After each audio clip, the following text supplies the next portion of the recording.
1월 24일 오늘의 말씀은 요한복음 7장 14절에서 24절입니다.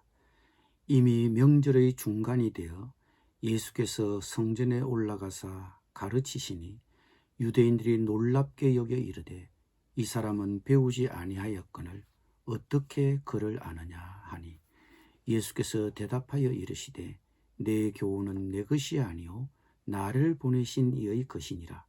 사람이 하나님의 뜻을 행하려 하면 이 교훈이 하나님께로부터 왔는지 내가 스스로 말함인지 알리라. 스스로 말하는 자는 자기 영광만 구하되 보내신 이의 영광을 구하는 자는 참되니 그 속에 불의가 없느니라. 모세가 너희에게 율법을 주지 아니하였느냐? 너희 중에 율법을 지키는 자가 없도다. 너희가 어찌하여 나를 죽이려 하느냐? 무리가 대답하되 당신은 귀신이 들렸도다. 누가 당신을 죽이려 하나이까? 예수께서 대답하여 이르시되 내가 한 가지 일을 행하매 너희가 다 이로 말미암아 이상히 여기는도다. 모세가 너희에게 환례를 행하였으니 그러나 환례는 모세에게서 난 것이 아니요 조상들에게서 난 것이라. 그러므로 너희가 안식일에도 사람에게 환례를 행하느니라. 모세의 율법을 범하지 아니하려고 사람이 안식일에도 환례를 받는 일이 있거든 내가 안식일에 사람의 전신을 건전하게 한 것으로 너희가 내게 노여워하느냐? 외모로 판단하지 말고 공의롭고 공의롭게 판단하라 하시니라. 아멘.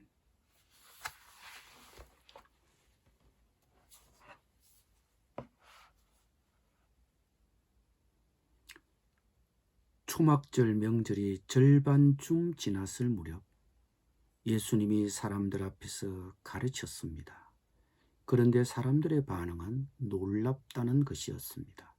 이 사람은 배우지 않았는데 어떻게 저런 학식을 갖추었을까? 교육받은 것도 아닐 텐데 어떻게 저토록 아는 것이 많을까?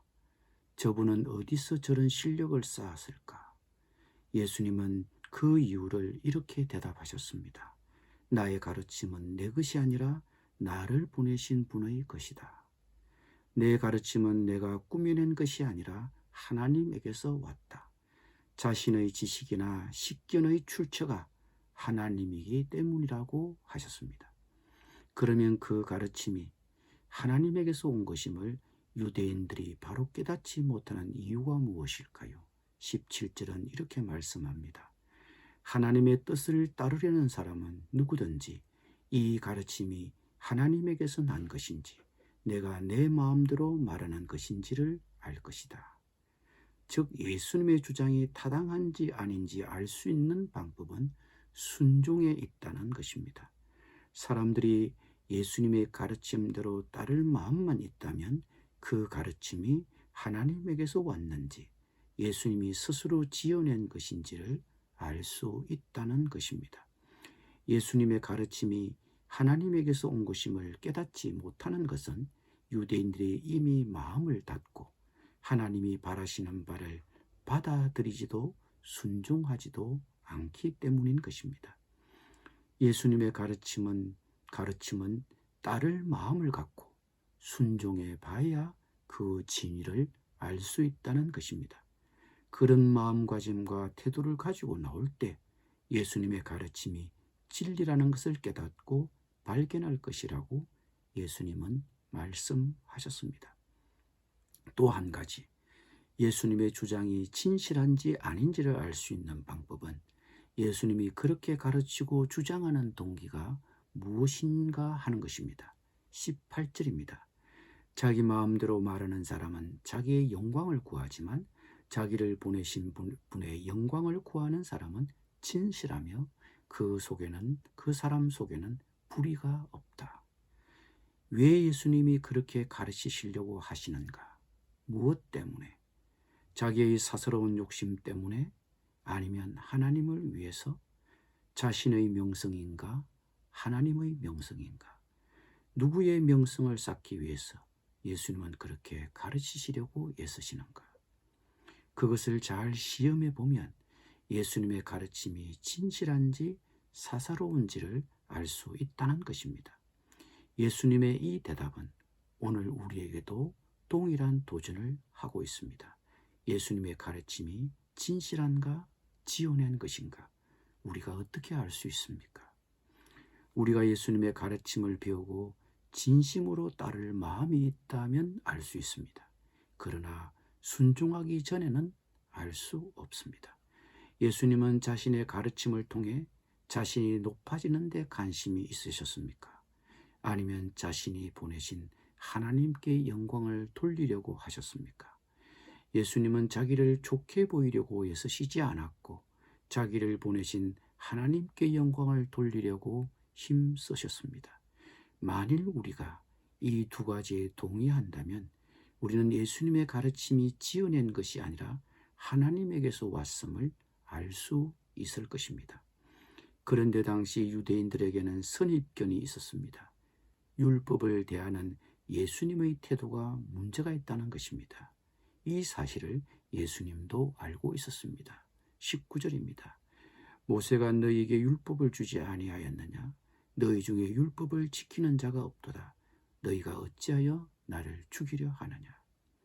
유대인들은 예수님이 안식일에 사람을 치유하고 자기를 하나님의 아들이라고 하여 하나님의 신성을 모독했다는 이유로 예수님을 죽이려고 했습니다.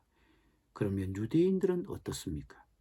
유대인들은 예수님이 율법을 지키지 않았다고 하는데 그럼 자신들은 얼마나 율법을 잘 지키고 있었습니까? 예수님은 율법을 대하는 그들의 이중적인 태도를 지적하셨습니다.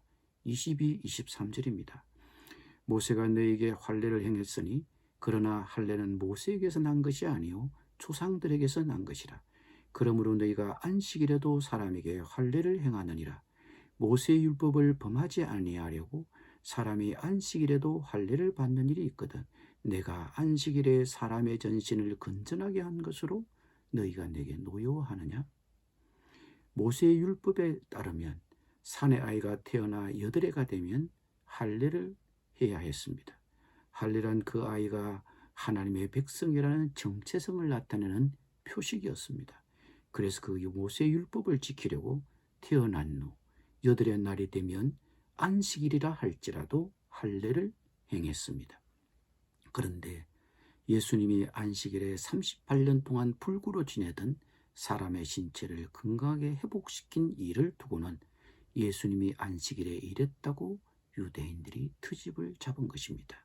그런 자세를 두고 예수님이 지적하실 것입니다.